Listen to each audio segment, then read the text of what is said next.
मेरी प्यारी बहनों, अभी तक मैंने माता मैया जी का गाना नहीं डाला, तो इसलिए मैंने सोचा कि आप लोगों के लिए मैं मैया जी का गाना डालूं। और मेरे चैनल को लाइक करिए, सब्सक्राइब करिए। मेरी बहनों, आप लोगों का मुझे बहुत ज़रूरत है, इसलिए आप लोग मेरा साथ दीजिए। कहवा गईलू मोरी मैया हो, तनी हमके बताई दा। कहवा गईलू मोरी मैया हो, तनी हमके बताई दा। कहवा गईलू मोरी मैया हो, तनी हमके बताई दा। बागों में खोजली, बगीचों में खोजली, बागों में खोजली, बगीचों में खोजली, कतहू ना मिले दर्शनवा हो, तनी हमके बताई दा। कतहू ना मिले दर्शनवा हो, तनी हमके बताई दा।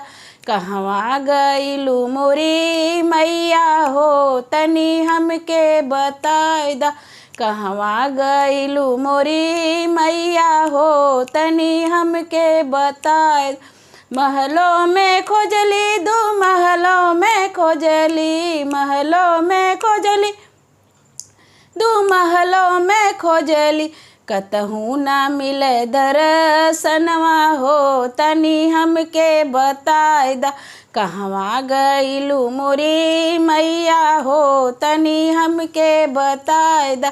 कहवा गईलू मोरी मैया हो, हमके बताई दा।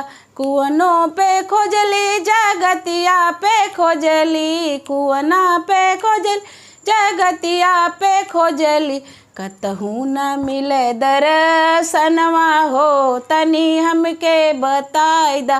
कहवा गईलू मोरी मैया हो, तनी हमके बताई दा। कहवा गईलू मोरी मैया हो, तनी हमके बताई दा।